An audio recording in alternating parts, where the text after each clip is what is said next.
Bem-vindos à minha casa, meus irmãos. Elevar o nosso pensamento a Deus, nosso Pai Criador, em agradecimento por tudo que Ele tão bondosamente nos oferece. Agradecer muito particularmente essa oportunidade reencarnatória que nos concedeu, chance a mais, para que nós consigamos alcançar a perfeição moral, grande objetivo que cada um de nós deve perseguir. Agradecer ao Mestre Jesus e aos bons amigos da espiritualidade, a companhia, o aconselhamento, rogando nos auxiliem nessa nossa reunião, para que das leituras, das nossas discussões, nasçam novas boas resoluções. Que a paz do Mestre Jesus inunde os corações dos nossos irmãos, que a luz do Mestre se derrame no nosso ambiente de trabalho. Que assim seja. Nós estamos estudando a parte segunda do Livro dos Espíritos, do mundo espírita, ou mundo dos espíritos, e nós estamos estudando o capítulo 8º, da emancipação da alma. Né? E na semana passada nós vimos o sonambulismo, um tema que consumiu 50 minutos, né? Um tema vasto que não esgotamos. É sempre bom a gente ressaltar que esses temas não são esgotados nas nossas leituras, né? E, assim, a título de ligação com a última leitura nossa, né? Vamos relembrar, nós vimos o conceito e o mecanismo da visão, né? O conceito e o mecanismo da clarividência, né? Para só entrar em sonambulismo. Vimos que visão é um fenômeno essencialmente físico, né, que exige luz, olhos e um cérebro afiados para poder se dar. Né. Já o fenômeno da clarividência é um fenômeno essencialmente anímico, próprio da alma, né, e predominantemente anímico. Né. E nós abrimos a possibilidade, e existe essa possibilidade, do fenômeno anímico, né, ser, vamos dizer assim, associado, né, a um fenômeno também mediúnico. Então, a clarividência pode se dar, né, também por uma associação ao mediunismo. Né. Vimos que quando a clarividência se dá em associação com a mediunidade, né, nós temos aquilo que é denominado clarividência mediúnica. A respeito de clarividência mediúnica, o livro Nos Domínios da Mediunidade, né, do Chico Xavier, que estuda, conforme o título diz, o fenômeno mediúnico, né, ele tem um capítulo bom de se ler e muito elucidativo, né, em que ele discorre sobre o sonambulismo mediúnico. Né. É aqui o capítulo número 8, né. O título é Psicofonia Sonambúlica, né, e fala da experiência da dona Celina, que é uma médium do grupo, que tem essa capacidade, né, de desdobrar a sua alma, né, através do sonambulismo mediúnico, né? Sonambulismo mediúnico. E é também um sonambulismo, quando nós estudamos sonambulismo, nós vimos que ele pode ser natural ou ele pode ser induzido, né? No caso específico do mediunismo ali, naquele capítulo, ele é induzido. Muito bem. Falando especificamente em sonambulismo, nós vimos que é um distúrbio, né, segundo a medicina, é um distúrbio do sono, né, que se dá no estágio mais profundo do sono, né, e é caracterizado, no caso, falando cientificamente, não espiritica, não é a luz do espiritismo, mas a luz da ciência, da medicina. Né. Estado mais profundo do sono é caracterizado por atividades motoras, muito embora diversas áreas do cérebro continuem adormecidas, num estágio cataléptico quase. Né? vimos que ele é um aprofundamento, né, do estágio do sono não REM, né, que é o sono mais profundo. Então o sonambulismo está mais profundo ainda, vamos dizer assim, onde a alma está mais emancipada, né? Lembrando sempre que quando o corpo descansa, né, a alma se emancipa. Então o sono em si, qualquer que seja o seu estágio, permite uma certa emancipação da alma. E hoje nós vamos entrar em êxtase e dupla vista, né? O êxtase, né, segundo a medicina, né, é uma absorção, ou vamos dizer assim, o indivíduo ele fica preso numa ideia fixa, num determinado conceito, torna-se uma ideia fixa para ele, né?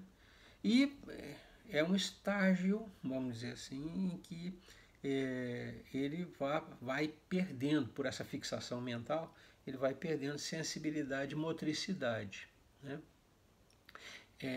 O nome êxtase, a palavra êxtase, né, que é de origem grega, tem significação arrebatar-se, desprender-se subitamente, sair de si, elevar-se. Então, a própria palavra, né, já nos induz a uma emancipação da alma, né? Outra definição que eu peguei, né, o estado sonambúlico, né, é um estado sonambúlico profundo, mais profundo que o sonambulismo, é um aprofundamento do sonambulismo, vamos dizer assim, né, caracterizado pela perda ou extrema redução da consciência dos eventos que acontecem ao redor do estático.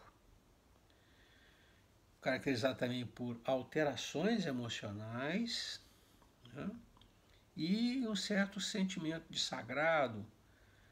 E,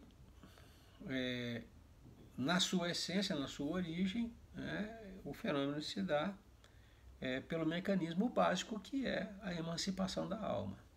O corpo deixa de exigir, vamos dizer assim, a ação constante da alma e ela tem a possibilidade de se desprender. Então, tudo que nós vimos, o sono simples, o sonambulismo e o êxtase, né, são fenômenos que acontecem, né, por força da emancipação da alma. E tendo como a origem a emancipação da alma e tendo como condição básica o repouso do corpo. Vou usar o termo repouso do corpo, o corpo fora da atividade. O cérebro parcialmente desligado, né? É essa a ideia que nós temos que ter. Vamos lá, então. Perguntas Kardec fez ao orientador, começando pela 439. Que diferença há entre o êxtase e o sonambulismo? Nosso orientador responde assim: o êxtase é um sonambulismo mais apurado. A alma do estático, aquele que está em êxtase, ainda é mais independente. Então, seria um estado de emancipação ainda maior em relação ao sonambulismo, né? Questão 440. O espírito do estático penetra realmente nos mundos superiores? Eu chamo a atenção para o verbo penetra nos mundos superiores. O orientador responde assim: vê esses mundos e compreende a felicidade dos que os habitam, donde lhe nasce o desejo de lá permanecer. Há, porém, mundos inacessíveis aos espíritos que ainda não estão bastante purificados. A questão do Kardec, né, ele usa o verbo penetrar e o orientador faz questão de ressalvar, né, que o estático tem acesso pela pela percepção desses mundos, não necessariamente por adentrar a esses mundos. E a ressalva que ele faz é: adentrar aos mundos superiores exige purificação. Então, não é o fato de estar no estado de êxtase, né, que habilita o espírito a entrar no mundo superior. É a sua purificação. Né? Mas o estático consegue vislumbrar, consegue ver, diz ele, né, esses mundos e consegue compreender o que é importante, a felicidade daqueles que estão lá. Donde nasce no estático, né, o desejo de lá permanecer. Ele vive uma vida miserável, né, no plano físico, né, e entra em contato com uma realidade bem mais a felicidade está lá, né, aquilo que nós desejamos. Então, a ambição, né, de estar num lugar melhor é natural. E aí nasce essa ambição, né, de lá permanecer. Questão número 441. Quando o estático manifesta o desejo de deixar a Terra, fala sinceramente? Não o retém um instinto de conservação? É comum, né, esse sentimento, né, de, em vislumbrando uma coisa muito melhor, ou vamos ver o paraíso, né, o camarada não querer ficar na posição que está. Eu lembro a questão número 400, né, logo a primeira questão desse capítulo, nós estamos estudando o capítulo 8º, quando Kardec perguntou: o espírito encarnado permanece de bom grado no seu envoltório corporal? E o orientador responde, né, é como se perguntasses se ao encarcerado agrada o cárcere. Aqui nós estamos nos defrontando com essa mesma perspectiva, né? A pessoa em êxtase consegue ver um mundo superior e a felicidade daqueles que estão lá, né? E é natural que ele queira por lá permanecer, né? Então, esse sentimento de querer deixar a carne é natural do espírito, porque a carne é fonte de dor. Nós já vimos isso lá atrás também, né? O corpo é fonte de dor, é uma limitação da capacidade do espírito. Então, uma série de inconvenientes que o espírito liberto pela emancipação consegue constatar. E aí o desejo de permanecer nesses mundos superiores que ele consegue vislumbrar quando está em êxtase. Mas voltando a 441, né, o Kardec pergunta, ele fala sinceramente quando diz que quer deixar a carne, que quer ir para esses mundos superiores, sair do plano físico? Não fala mais alto o instinto de conservação? E aí o orientador responde assim: isso depende do grau de purificação do espírito. Se verifica que a sua futura situação será melhor do que a sua vida presente, esforça-se por desatar os laços que o prendem à terra. Aí o Kardec questiona, nessa mesma linha, nessa mesma direção, se deixasse o estático entregue a si mesmo, poderia sua alma abandonar definitivamente o corpo? Poderia se consumar esse desejo de ir para um lugar mais feliz?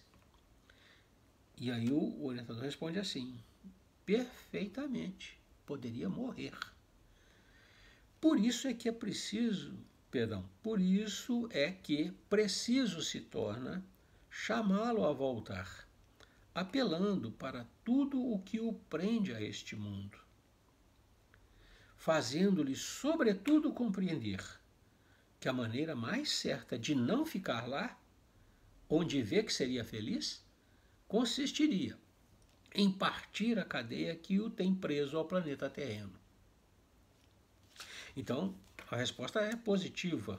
O estático está a um passo, né, de deixar o corpo físico, da alma efetivamente se desprender, não se emancipar, se desprender, causando a morte do corpo. Mas o que ele chama atenção é o seguinte, né? Apesar de estar nessa posição, né? E aí ele chama a atenção, cada um é diferente, né? A percepção de que este abandono do corpo, pelo simples fato de ver um lugar onde ele seria mais feliz, caracterizaria um suicídio. Grosseiramente falando, ele estaria deixando o seu plano de provas, né, por uma ambição, vamos chamar assim, mesquinha, um lugar melhor, né? Então ele diz, é tão possível que ele parta que é necessário que se traga o camarada de volta, que nós o chamemos de volta, que nós o convençamos, né, de que a permanência dele no plano físico, né, é a única maneira de alcançar aquele lugar. Que se ele sair por vontade própria, inopinadamente agora, né, fora do que está planejado, fora do que está combinado, né, ele simplesmente está sendo mandado para outro lugar, porque ele está cometendo o suicídio, né? Assemelha-se em tudo a um suicídio, né? Questão 443. Pretendendo que lhe é dado ver coisas, que evidentemente são produto de uma imaginação que as crenças e prejuízos terrestres impressionaram, não será justo concluir-se que nem tudo que o estático vê é real? Estando ainda o camarada vinculado a uma série de preconceitos, ele está vinculado a um mundo muito restrito enquanto está encarnado, né? E aí a questão que o Kardec coloca é, por conta disso, né, por conta desse, vamos chamar assim, dessa limitação de entendimento, né, não será justo concluir que nem tudo que o estático vê é real, que muita coisa seria a imaginação dele, né? E aí o orientador responde assim: o que o estático vê é real para ele. Mas, como seu espírito se conserva sempre debaixo da influência das ideias terrenas, pode acontecer que veja a seu modo, ou melhor, que exprima o que vê numa linguagem moldada aos preconceitos e ideias de que se acha imbuído. Ou, então, pelos vossos preconceitos e ideias, a fim de ser mais bem compreendido. Nesse sentido, principalmente é que lhe sucede errar. Então não é a experiência em si irreal, ela é real, mas a maneira pela qual o estático expõe a sua experiência pode transformá-la em, vamos dizer assim, uma coisa irreal. E isso se deve principalmente a esses dois fatores que ele levanta. O primeiro fator que ele levanta é que, uma vez estando submetido aos preconceitos do momento que ele está vivenciando na carne, né, ele pode moldar a sua linguagem, né, por esses preconceitos e por essas ideias. E aí, né,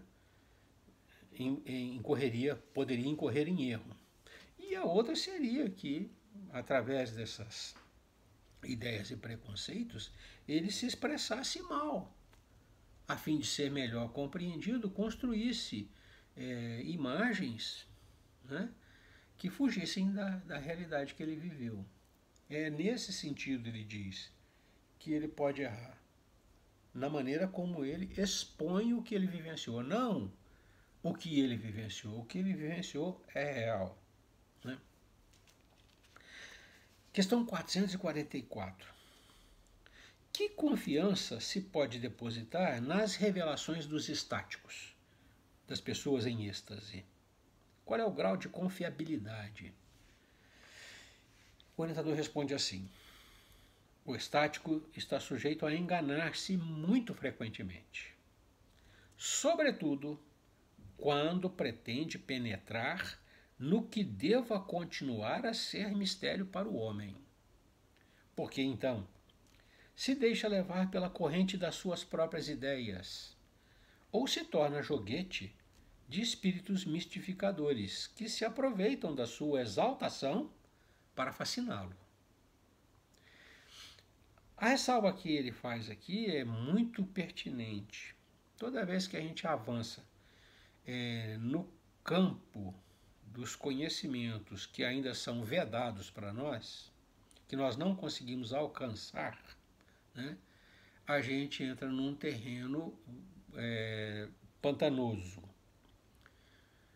Porque nesse terreno transitam outras ideias de outros espíritos, não necessariamente comprometidos com a verdade. Então, toda vez que a gente especula, que a gente quer saber, né, alguma coisa que não está acessível para nós, a gente corre o risco de entrar em contato de quem responda às nossas perguntas sem compromisso com a verdade. É o caso que ele coloca aqui da fascinação, né? O camarada está naquele estágio, o fato que ele está vivenciando é real, né? E ele busca um conhecimento que está muito além da compreensão que nós temos, que nós alcançamos. É nessa hora que os espíritos mistificadores, né, colocam as suas ideias errôneas, né? Então, nem tudo o que o estático vê, né, vivencia, né, é verdade, é real, mas nem tudo é verdade, nem todas as informações são verdadeiras. Principalmente, aí entra o principalmente, quando a gente está especulando, invadindo um terreno que nos é proibido. Tá?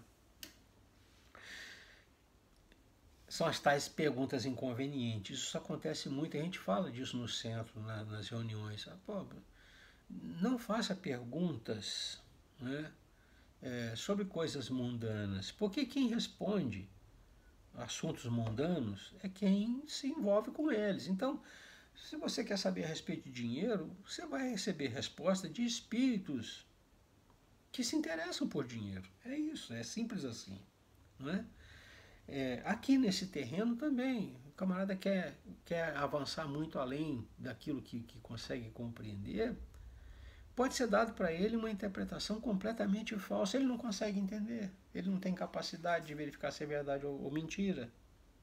Então a fascinação pode nascer, né, de uma pergunta mal colocada, ou de uma pergunta indevida. Né? É disso que nós estamos falando. Isso tem interesse prático para nós no dia a dia. Né? No trato com a espiritualidade, a gente tem que ter essas cautelas. Né? Quem é a pessoa que está nos respondendo? Né?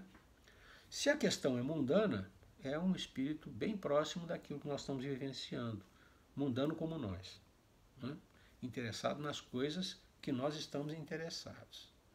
Se são coisas elevadas e superiores, nós contamos também com respostas de espíritos interessados nesses assuntos. É esse o raciocínio que nós temos que ter sempre vivo na nossa mente. Questão 445.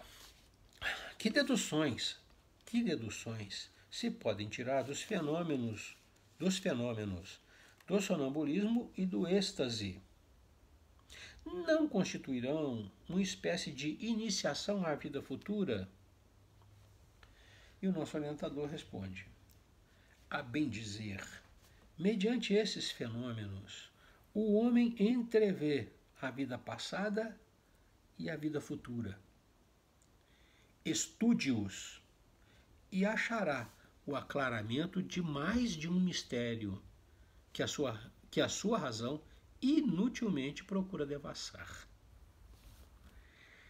Então, na resposta que ele dá para nós, né, ele deixa bem claro que esses fenômenos são portas, né, que se abrem para o passado e para o futuro, diz ele.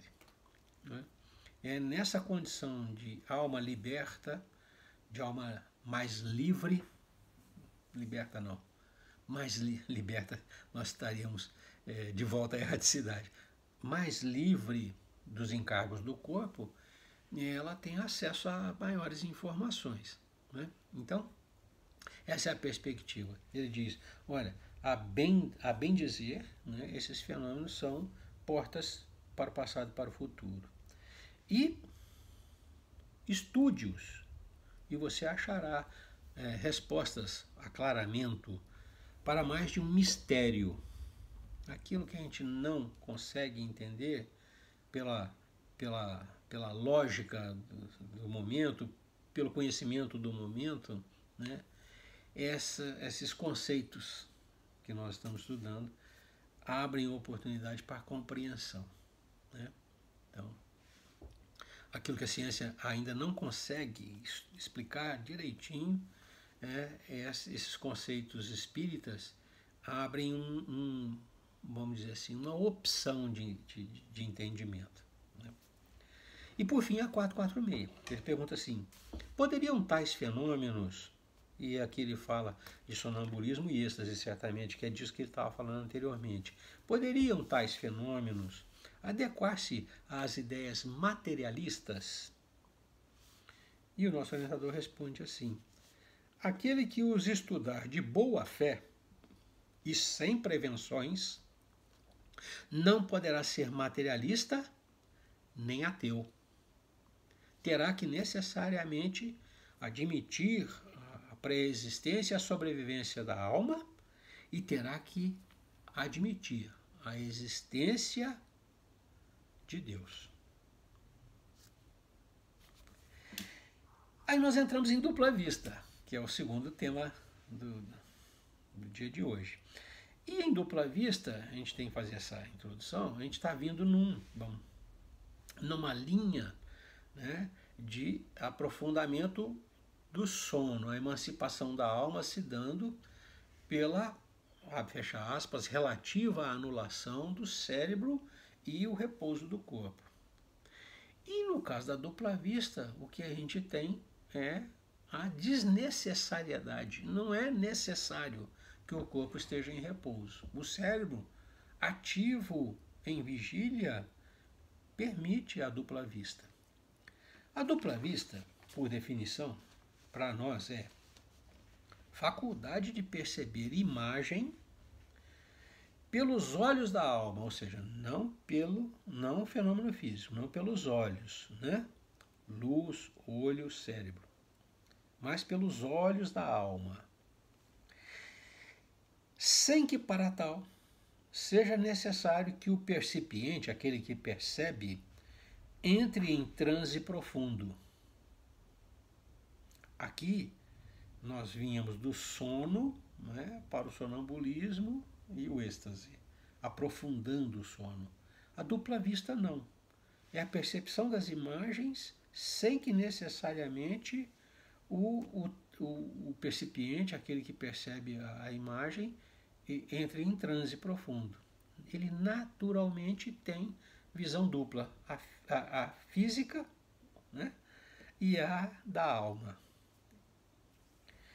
A clarividência da dupla vista independe da vista corporal, ocorrendo simultaneamente a esta no estado de vigília, quando a gente está acordado, naqueles que são dotados desta faculdade.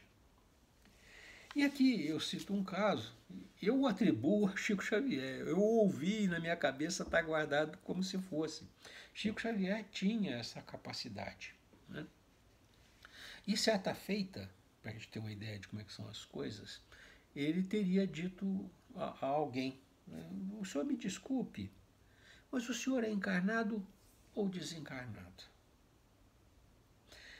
A percepção era tão semelhante, tão igual, não semelhante não, tão igual, que o Chico não estava conseguindo discernir se o camarada estava no plano físico ou se o camarada estava no plano espiritual.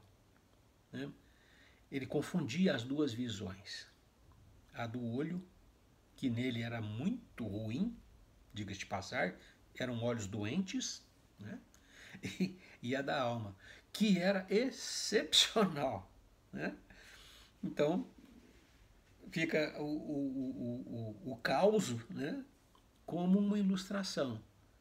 Alguém em vigília, tendo a percepção de imagens tão iguais, mas tão iguais, que ele não distingue em que plano ele está vendo, se no plano da alma, se no plano físico. Tá? Muito bem. Dupla vista, então. 447. O fenômeno a que se dá a designação de dupla vista tem alguma relação com o sonho e o sonambulismo?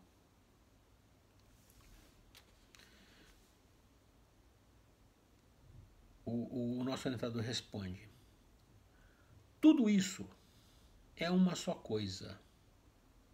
O que se chama dupla vista é ainda o resultado da libertação do espírito, sem que o corpo esteja adormecido. A dupla vista ou segunda vista é a vista da alma. Então, o que chama a atenção na definição que o orientador nos dá é a origem é a mesma, a emancipação da alma, ou seja, o espírito vê de fora de si, ele vê fora do corpo.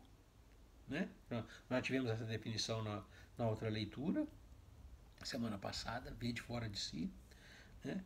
E aqui ele deixa claro, muito embora seja a emancipação da alma, vamos chamar esse distanciamento da alma em relação ao corpo, né, que abre as possibilidades da alma, capacidades, faculdades, não exige em absoluto que o corpo esteja adormecido ou que o cérebro esteja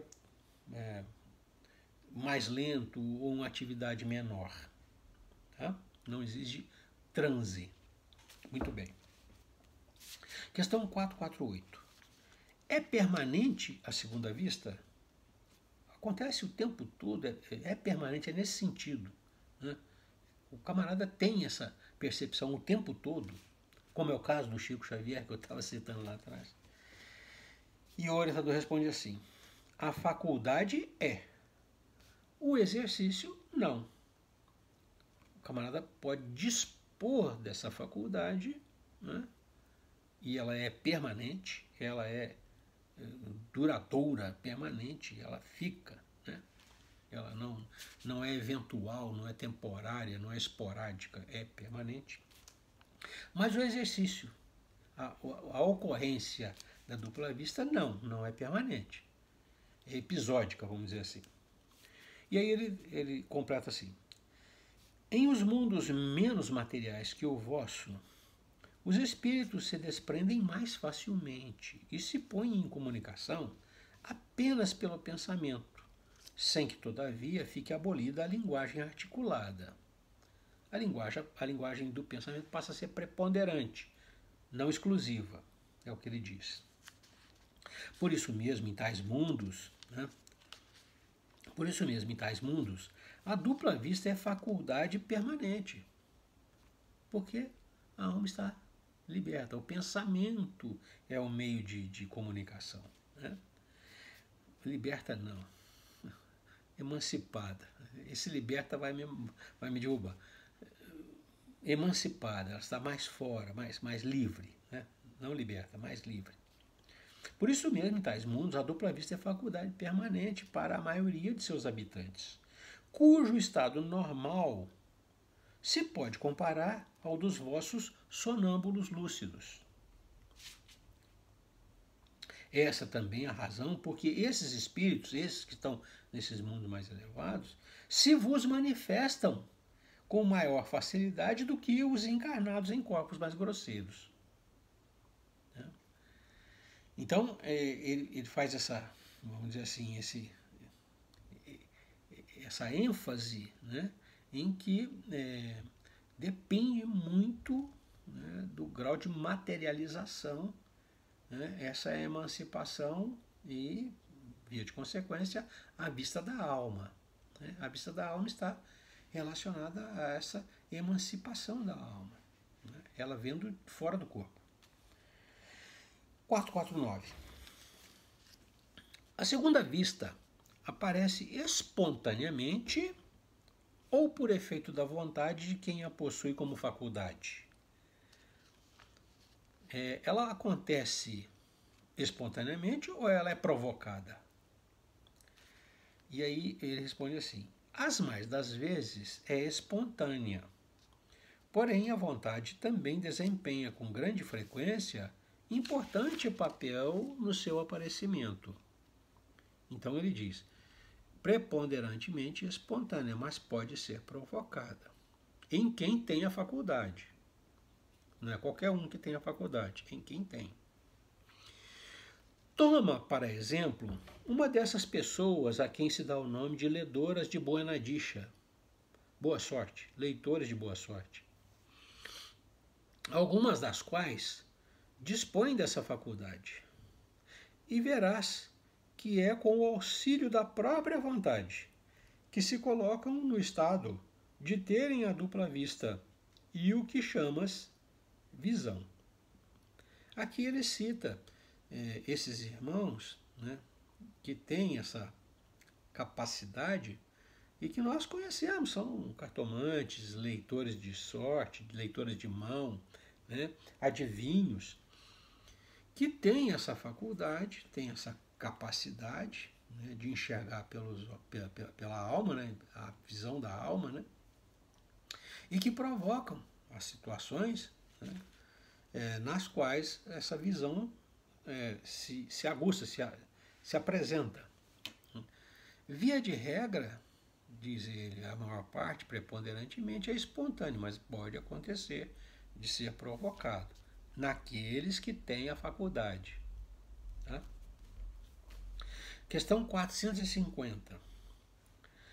A dupla vista é suscetível de desenvolver-se pelo exercício? Quanto mais você faz, melhor você fica? Essa é a questão. E ele responde, sim. Do trabalho sempre resulta o progresso e a dissipação do véu que encobre as coisas. Quanto mais você faz, mais flexível você fica, mais você progride nessa área e mais você conhece, mais você aprende.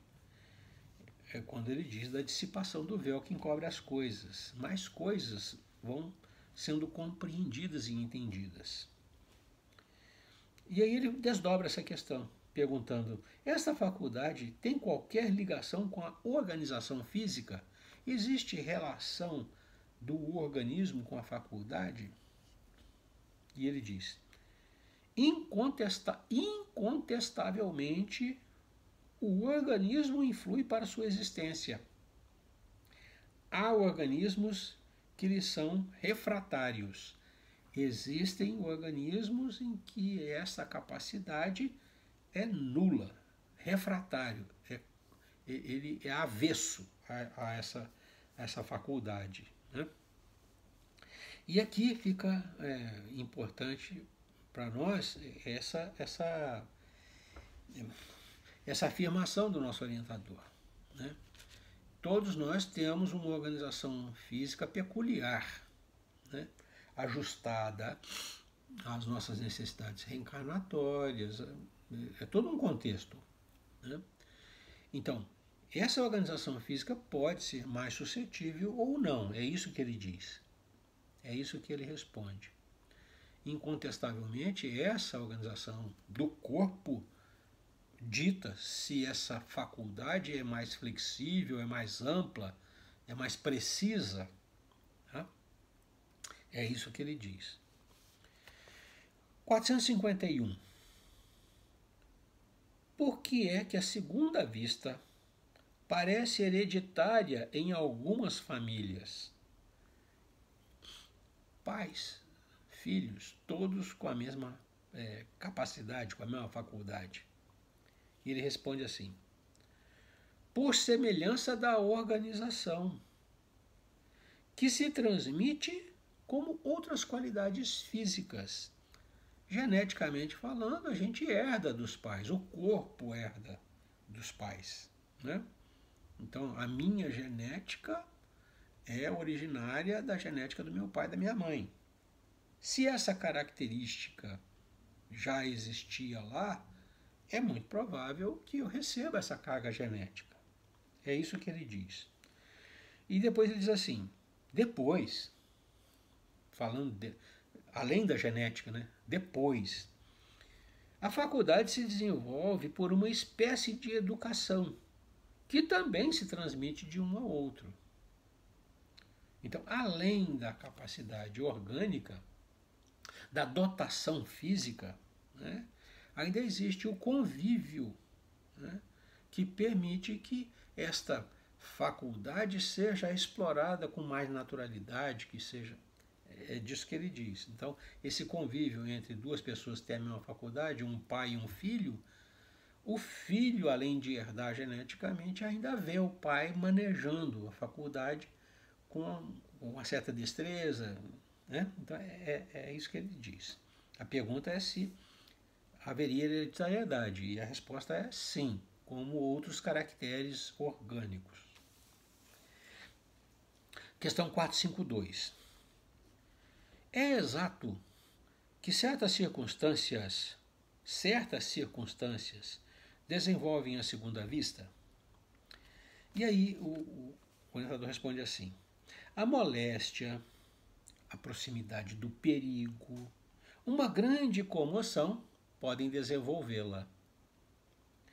O corpo, às vezes, vem a achar-se num estado especial que faculta ao espírito ver o que não podeis ver com os olhos carnais. E aí tem uma notinha de rodapé. Diz assim: nas épocas de crises e calamidades, as grandes emoções, todas as causas, enfim, de superexcitação do moral, provocam não raro o desenvolvimento da dupla vista. Parece que a providência, quando um perigo nos ameaça, nos dá o meio de conjurá-lo. Todas as seitas e partidos perseguidos oferecem múltiplos exemplos desse fato. A questão que ele coloca aqui, né, vamos dizer assim, caso corrente, que a gente já ouviu falar em algum momento, né, de pessoas à porta da morte, por exemplo, apontarem a presença de alguém, de um familiar já desencarnado, ali no ambiente. Nós já ouvimos essa história, né? É o caso, por exemplo, do camarada que ele próprio, estando doente, né, muito doente, né, constata, nunca teve essa experiência, mas constata a presença de um familiar querido, desencarnado, né, que vem assisti-lo, que vem conversar com ele, né? Então, ele cita esses casos de moléstia, de proximidade de perigo, de grande comoção, como momentos em que, pela superexcitação, ele diz moral, né? Mas a superexcitação cerebral, se abre uma possibilidade, né, para a visão da alma. Estes casos que nós ouvimos, eles são reais. Podem ter certeza disso. É comum na nossa literatura as narrativas de processos desencarnatórios em que equipes espirituais encarregadas de auxiliar são compostas de familiares e entes queridos, que vêm facilitar esse trabalho de acolhimento do desencarnante, né? Então, aquele que está prestes a desencarnar, por exemplo, está num estado limítrofe, vamos dizer assim, que abre essa porta e ele constata a presença do espírito, né, querido desencarnado ali, junto dele. Ele está consciente, vendo com os olhos e vendo com a alma. 453, penúltima questão. As pessoas dotadas de dupla vista sempre têm consciência de que a possuem, distinguem quando estão vendo com os olhos e quando estão vendo com a alma. O Chico Xavier fez a pergunta, né? Não estava distinguindo. Ele diz, nem sempre. O Chico tinha razão, nem sempre é possível distinguir. Consideram isso coisa perfeitamente natural. E muitos creem que se cada um observasse o que se passa consigo, todos verificariam que são como eles. Né? Eu ouso dizer que é possível até, mas eu particularmente não acredito. Acredito mais na disposição orgânica, né, que nos facilita o fenômeno. Né? Mas, de qualquer maneira, o nosso orientador tem sempre razão, eu não. Né? Ele diz, olha, se vocês parassem para olhar, vocês vão constatar na sua experiência episódio aqui ou acolá de dupla vista. Você viu com a alma em algum momento. Né? Mas ele diz, olha, nem sempre. Quem é dotado dessa faculdade e a desenvolve e tal, chega a um ponto de confundir.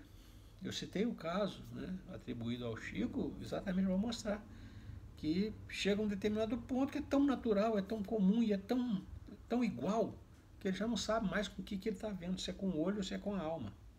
Né? E a 454, por fim, tem um desdobramento, mas é a última. Pode-se atribuir a uma espécie de segunda vista a perspicácia de algumas pessoas que, sem nada apresentarem de extraordinário, apreciam as coisas com mais precisão do que as outras? Aquelas criaturas que conseguem, aí a gente se espanta às vezes, que conseguem perceber as coisas de uma forma melhor, mais abrangente, mais minuciosa do que nós. Né? Mas como é que eu não vi isso? O camarada viu. Né? Ele não tem nada diferente de mim, somos dois iguais, né? E ele tem essa percepção. E a pergunta do Kardec é, seria por conta dessa visão da alma que ele aprecia melhor do que eu? E ele diz, é sempre a alma a irradiar mais livremente e a apreciar melhor do que sob o véu da matéria. Poeticamente, o que ele diz para nós é, ele enxerga com a alma também. Além dos olhos, ele tem uma percepção, vamos chamar, extrasensorial, no sentido de ultrapassa a visão, que lhe permite ter essa apreciação melhor daquilo que acontece. Ele consegue vislumbrar, ver com mais detalhamento, com mais precisão, né? Com outro ponto de vista, né? Sem necessariamente se modificar a posição dele em relação ao fato, mas consegue abordar por outros lados, por outras feições. Né? A gente já viu isso acontecer também. Né? Nós dois olhando um mesmo fato e um tem uma percepção que vai um pouquinho além. Ele vê além da visão, ele vê sentindo, né? Ou pressentindo. E é a questão que ele coloca. Pode esta faculdade, em alguns casos, dar a presciência das coisas? Presciência é conhecimento do futuro, previsão, pressentimento. Seria essa faculdade, né, a porta que nós temos, que nos dá essa sensibilidade de pressentir o passo seguinte, o que acontecerá logo ali adiante? E ele responde, pode. A dupla vista pode dar essa, abre fecha aspas, presciência. Né? Pode também dar os pressentimentos, pois que muitos são os graus em que ela existe, sendo possível que no mesmo indivíduo exista em todos os graus, ou em alguns somente. Então, não se assustem, né, quando aquilo que vocês estão observando, né, lhes parece muito mais do que aquilo que os seus olhos apreendem. Essa, vamos chamar, sensibilidade, que pode ser caracterizada por um pressentimento, seria, fecha aspas, assim, uma dupla vista embrionária. Você não está tendo a evidência propriamente dita, né? Mas você está conseguindo perceber além. A dupla vista é perfeitamente caracterizada como uma visão dupla. A visão do corpo e a visão da alma acontecendo simultaneamente. Tá? Existem graus e graus, é o que ele diz aqui no final. Ele diz, olha, existem muitos graus de desenvolvimento dessa faculdade. E no mesmo indivíduo ela pode acontecer em diversos graus. Né? Então, com este tema, dupla vista, nós encerramos a emancipação da alma, ficando um último texto, que é um texto longo que eu reservei para a próxima aula, que é o resumo teórico do sonambulismo, do êxtase e da dupla vista, quando o Kardec reuniu as ideias principais em um grande resumo, né, desses três fenômenos, o sonambulismo, o êxtase e a dupla vista. Tá? Então, na semana que vem a gente vê isso e encerra o capítulo. É um texto muito longo, tá? Nós já estamos a 51 minutos, né? A próxima aula praticamente vai ser só esse resumo. Os irmãos ficam à vontade, nós encerramos aqui o tema do dia, né? Os irmãos ficam à vontade para fazer comentários, acréscimos, né? Perguntas, no espaço reservado para comentários aí do Instagram. Nós vamos encerrando mais essa reunião, agradecidos a Deus pela oportunidade e agradecidos a Jesus e aos bons amigos pela companhia, rogando ao Mestre e aos bons amigos nos mantenham debaixo da iluminação, com a sua orientação segura e precisa, para que nós tenhamos clareza a identificar grandes objetivos ainda não alcançados e os caminhos seguros que nós devemos trilhar para chegar até eles. E que o Mestre nos infunda dia após dia muita, muita força moral, para que nós tenhamos a coragem de agir conforme a lei de Deus. Muita paz e muita luz é o que eu desejo aos meus irmãos. Deus os abençoe. Até a próxima.